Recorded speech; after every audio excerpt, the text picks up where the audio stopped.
The Bible in a Year, Day 5, Job 6 through 10. Then Job answered and said, Ah, could my anguish be measured, and my calamity laid with it in the scales, they would now outweigh the sands of the sea. Because of this I speak without restraint, for the arrows of the Almighty are in me, and my spirit drinks in their poison. The terrors of God are arrayed against me. Does the wild donkey bray when it has grass? Does the ox low over its fodder? Can anything insipid be eaten without salt? Is there flavor in the white of an egg? I refuse to touch them. They are like loathsome food to me. Oh, that I might have my request, and that God would grant what I long for. Even that God would decide to crush me, that he would put forth his hand and cut me off. Then I should still have consolation and could exult through unremitting pain, because I have not transgressed the commands of the Holy One. What strength have I that I should endure? And what is my limit that I should be patient? Have I the strength of stones, or is my flesh of bronze?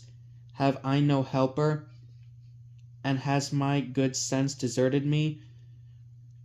A friend owes kindness to no one in despair, though he has forsaken the fear of the Almighty.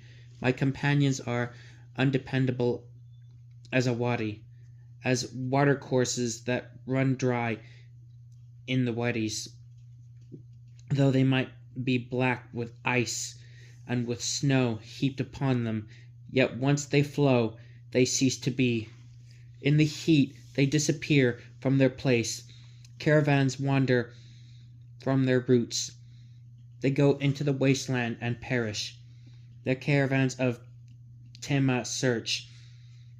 The companies of Sheba have hopes. They are disappointed, though they were confident. They come there and are frustrated. It is thus that you have now become for me. You see a terrifying thing and are afraid. Have I said, give me something, make a bribe on my behalf for your possessions, or deliver me from the hand of the enemy, redeem me from oppressors? Teach me, and I will be silent. Make me understand how I have erred, how painful honest words can be, yet how unconvincing is your argument. Do you consider your words as proof, but the sayings of a desperate man as wind? You would even cast lots for the orphan, and would barter over your friend. Come now, give me your attention. Surely I will not lie to your face. Think it over. Let there be no injustice. Think it over. I am still right. Is there insecurity of my tongue, or cannot my taste discern falsehood? Is not life on earth a drudgery, its days like those of a hireling, like a slave who longs for the shade, a hireling who waits for wages? So I have been assigned months of futility, and troubled nights have been counted off for me. When I lie down, I say, when shall I arise? Then the night drags on. I am filled with restlessness until the dawn. My flesh is clothed with worms and scabs. My skin cracks and festers. My days are swifter than a weaver's shuttle. They come to an end without hope. Remember that my life is like the wind. My eye will not see happiness again. The eye that now sees me shall no more behold me. When your eye is on me, I shall be gone. As a cloud dissolves and vanishes, so whoever goes down to Sheol shall not come up again. They shall not return home again. Their place shall know them no more. My own utterance I will not restrain. I will speak in the anguish of my spirit. I will complain in the bitterness of my soul. Am I the sea or the dragon, that you place a watch over me? When I say, my bed shall comfort me, my couch shall ease my complaint, then you frighten me with dreams and terrify me with visions, so that I should prefer strangulation and death rather than my existence. I waste away, I will not live forever. Let me alone, for my days are but a breath. What are human beings that you make much of them or pay them any heed? You observe them every morning and try them at every moment. How long before you look away from me and let me alone till I swallow my spit? If I sin, what do I do to you, O watcher of mortals? Why have you made me your target? Why should I be a burden for you? Why do you not pardon my offense or take away my guilt? For soon I shall lie down in the dust, and should you seek me, I shall be gone. Bildad the Shuhite answered and said, How long will you utter such things? The words of your mouth are a mighty wind. Does God pervert judgment? Does the Almighty pervert justice? If your children have sinned against him, and he has left them in a grip of their guilt, still if you yourself have recourse to God and make supplication to the Almighty, should you be blameless and upright, surely now he will rouse himself for you and restore your rightful home. Though your beginning was small, your future will flourish indeed.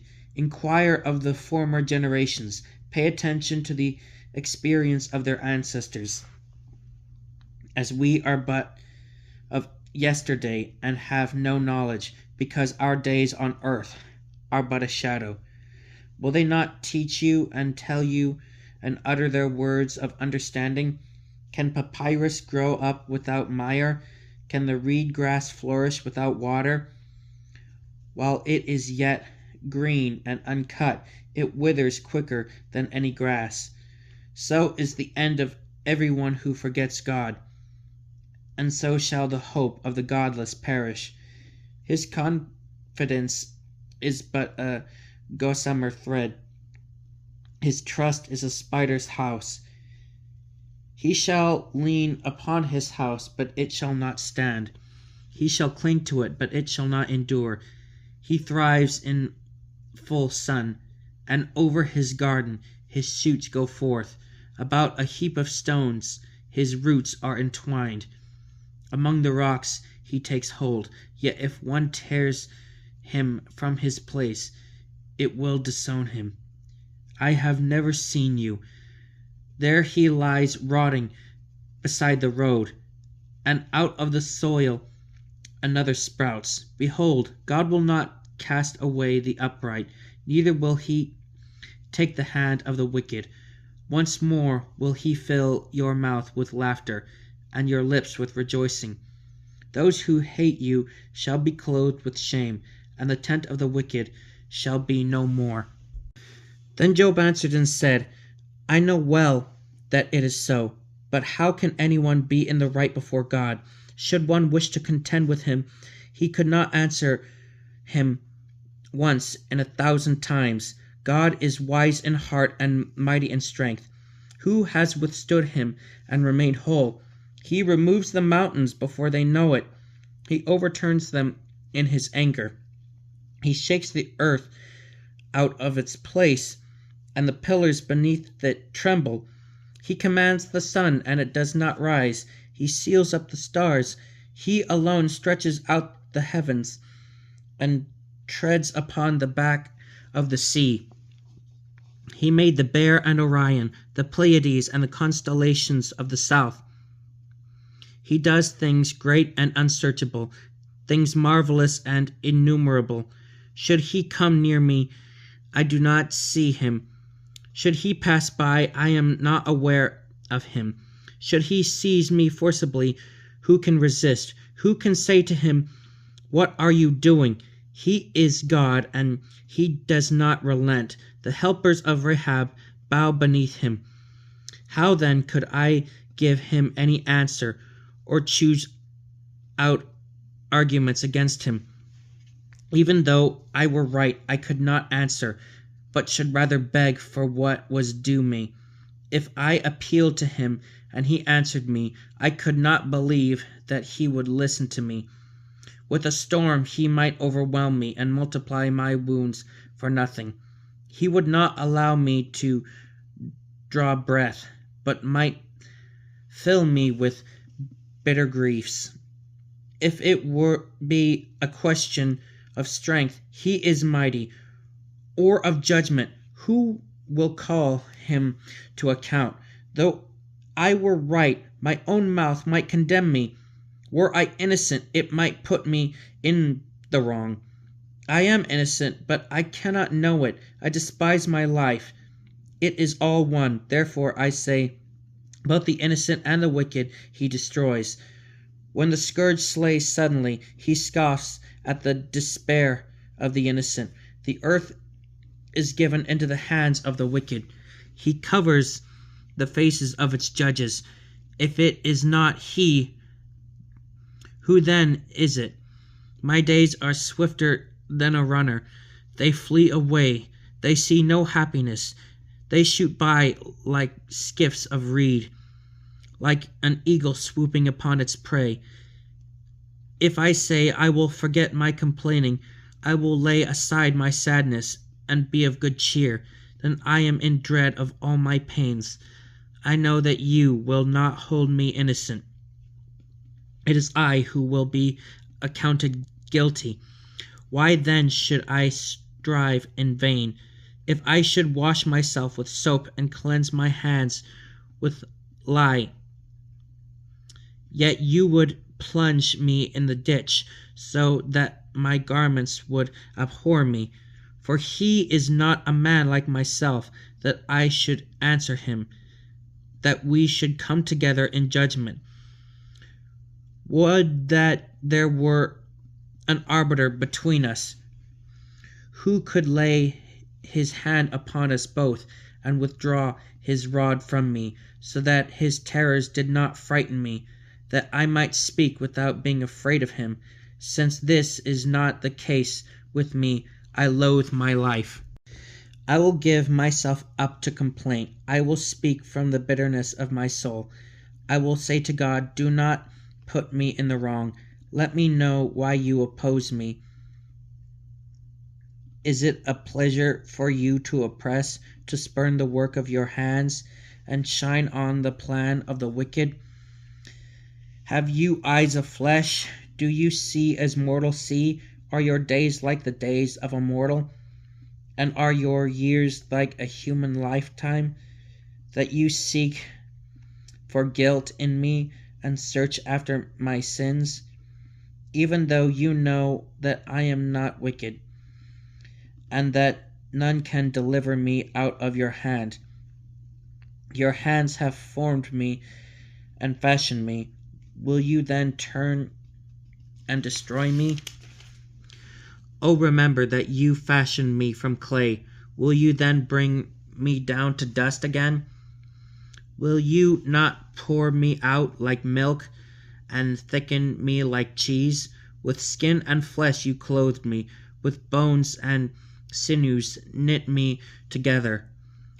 Life and love you granted me, and your providence has preserved my spirit. Yet these things you have hidden in your heart. I know they are your purpose. If I should sin, you would keep watch on me, and from my guilt you would not absolve me. If I should be wicked, alas for me. Even if righteous, I dare not hold up my head.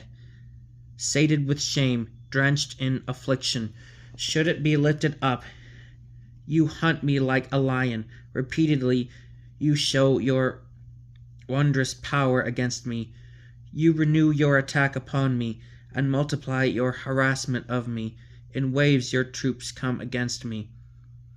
Why then did you bring me forth from the womb? I should have died, and no eye have seen me. I should be as though I never lived.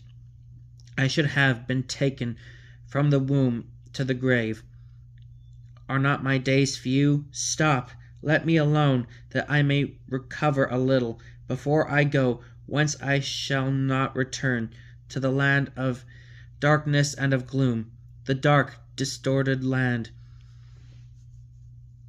where darkness is the only light.